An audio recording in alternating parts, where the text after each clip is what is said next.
मैं मोहन था। आज तुम मुझे ओशो के नाम से जानते हो, लेकिन जब मैंने इस पृथ्वी पर पहली सांस ली तब मैं केवल एक साधारण बालक था। मेरा जन्म 11 दिसंबर 1931 को मध्य प्रदेश के एक छोटे से गांव कुछवाड़ा में हुआ। गांव छोटा था लेकिन आकाश बहुत बड़ा था, और शायद वही विशाल आकाश मेरे भीतर उतर गया।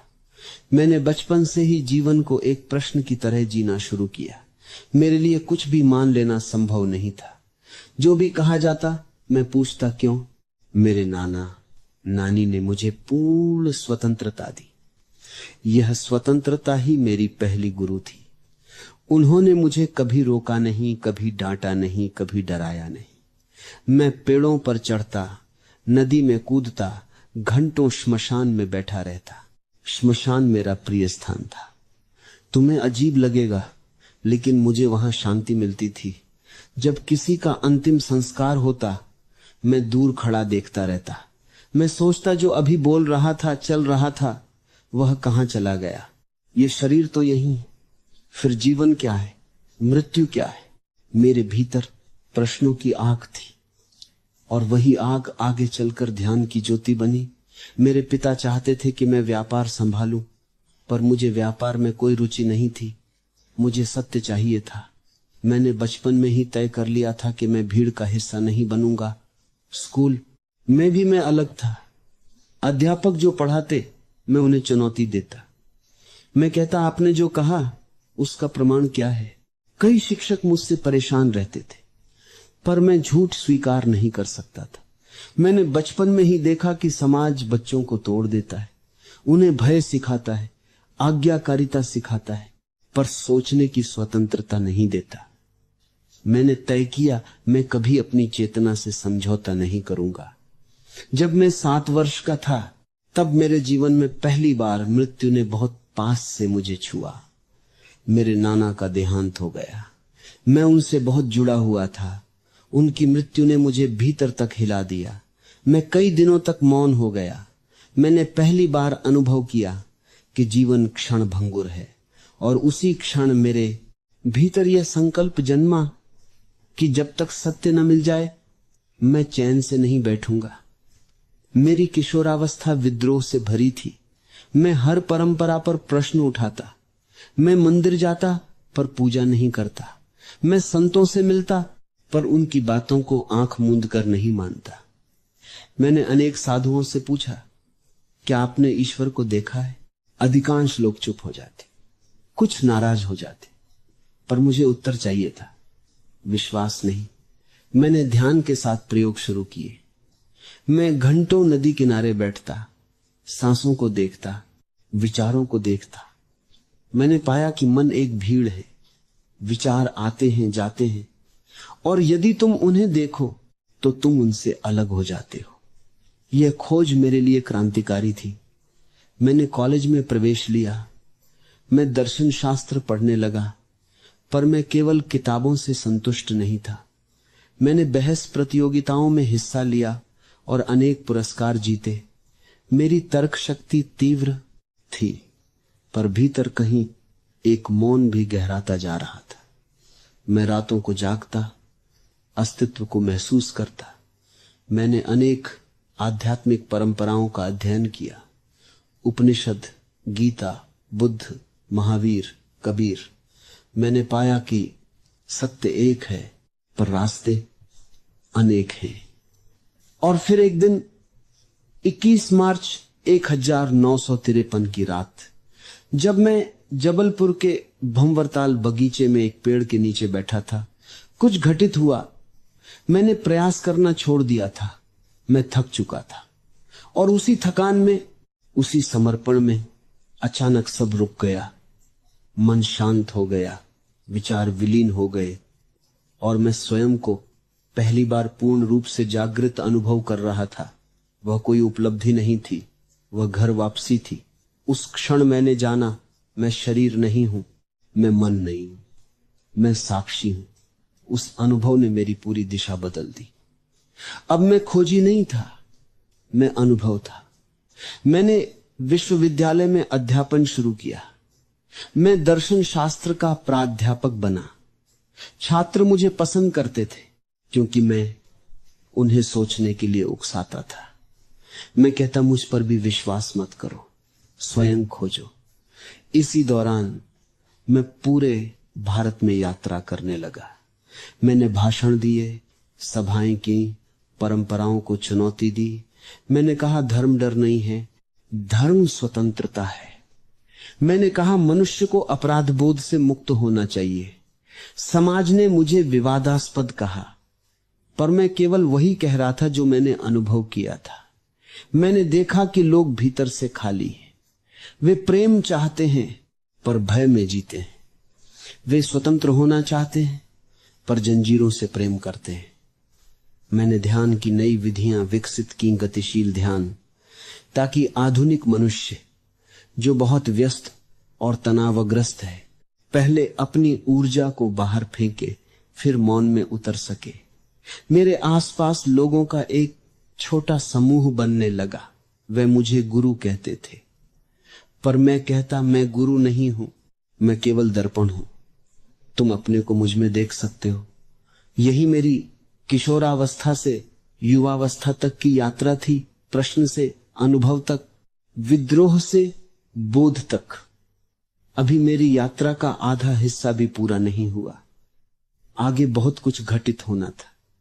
सन्यास, आश्रम, प्रेम, विवाद, पश्चिम की यात्रा और चेतना का वैश्विक विस्तार।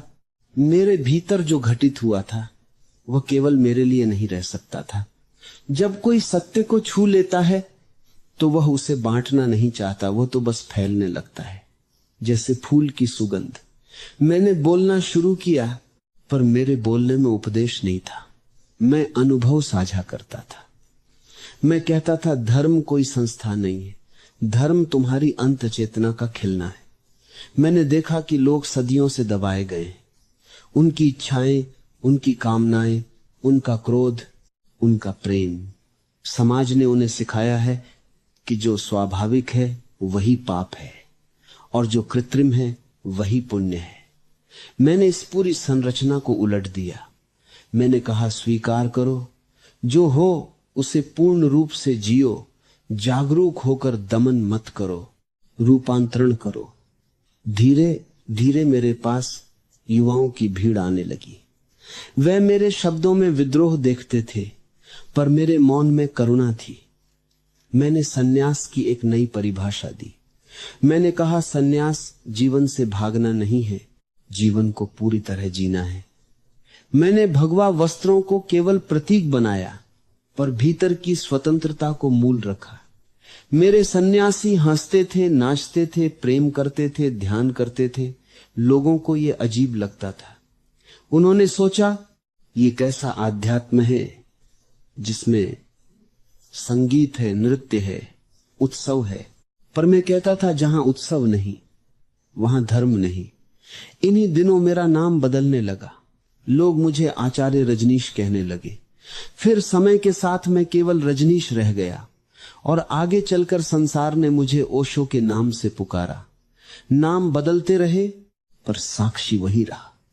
मैंने बंबई में अपने प्रवचन शुरू किए। छोटे छोटे हॉल भरने लगे, फिर बड़े सभागार भी छोटे पड़ने लगे।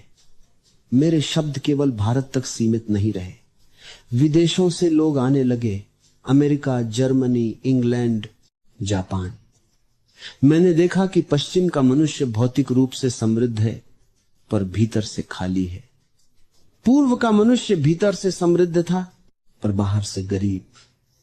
मैंने कहा पूर्व और पश्चिम का मिलन होना चाहिए। बुद्ध की जागरूकता और विज्ञान की प्रगति साथ साथ चले। फिर पुणे में एक आश्रम की स्थापना हुई। वह केवल आश्रम नहीं था, वह प्रयोगशाला थी, ध्यान की प्रयोगशाला।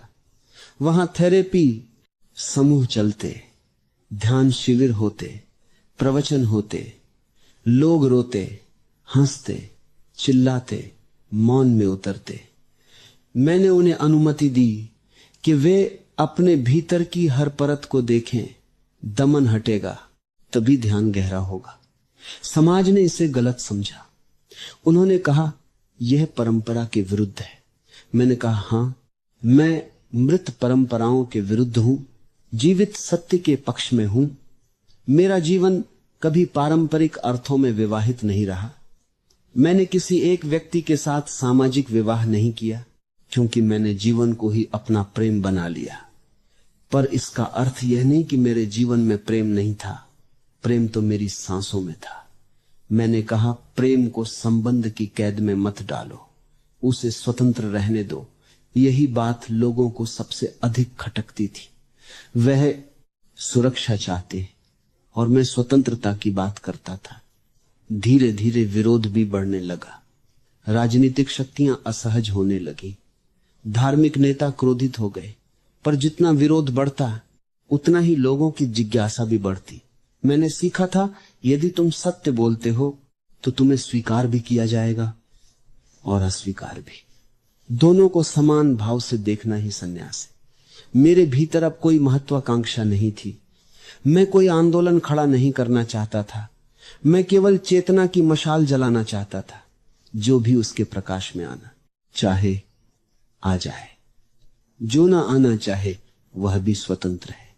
मेरे जीवन की यह अवस्था युवावस्था से परिपक्वता की ओर बढ़ने की थी, जहां विद्रोह करुणा में बदल गया और करुणा उत्सव में। अभी आगे मेरी यात्रा और भी दूर तक जाने वाली थी, समुद्र पार एक नए महाद्वीप तक, जहां एक और प्रयोग मेरा इंतजार कर रहा था। पर वह कथा अगले भाग में पूरी होगी। यह मेरी जीवन कथा का पहला आधा हिस्सा है। जन्म से लेकर उस क्षण तक जब चेतना का बीज वृक्ष बनने लगा। आगे उस वृक्ष पर और भी तुतुएं आएंगी, फूल भी, आंधियां भी।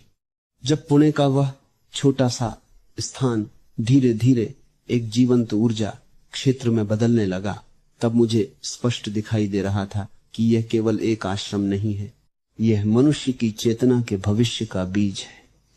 लोग दूर दूर से आते थे, कोई दुख से टूटा हुआ, कोई अर्थ की खोज में, कोई केवल जिज्ञासा से। मैं उन्हें कोई सिद्धांत नहीं देता था, मैं उन्हें स्वयं से मिलने की दिशा देता था। मैं कहता था, ध्यान कोई क्रिया नहीं, एक अवस्था है, पर उस अवस्था तक पहुंचने के लिए तुम्हें अपनी संचित अराजकता से गुजरना होगा। इसलिए मैंने सक्रिय ध्यान विधियां दी। पहले शरीर को थकाओ, फिर मन शांत हो जाएगा। पहले भीतर दबा हुआ क्रोध, हंसी बाहर आने दो, फिर मौन अपने आप उतरेगा। लोगों ने पहली बार अनुभव किया कि आध्यात्मिकता गंभीर चेहरा बनाकर बैठने का नाम नहीं है, ये तो जीवंतता है, स्पंदन है। मेरे प्रवचनों में मैं बुद्ध की बात करता, महावीर की, कृष्ण की, कबीर की, पर मैं किसी की नकल नहीं करता था। मैं कहता, सत्य को दोहराया नहीं जा सकता, उसे केवल जिया जा सकता है। मैंने देखा कि मनुष्य का सबसे बड़ा भय है स्वतंत्र होना, क्योंकि स्वतंत्रता में जिम्मेदारी आती है। यदि तुम स्वतंत्र हो तो अपने दुख के लिए किसी को दोष नहीं दे सकते, न समाज, न माता पिता, न भाग्य। तुम्हें स्वीकार करना होगा कि तुम स्वयं अपने निर्माता हो। यह सुनना लोगों के लिए आसान नहीं था। वे सांत्वना चाहते थे, मैं उन्हें जागरण देता था।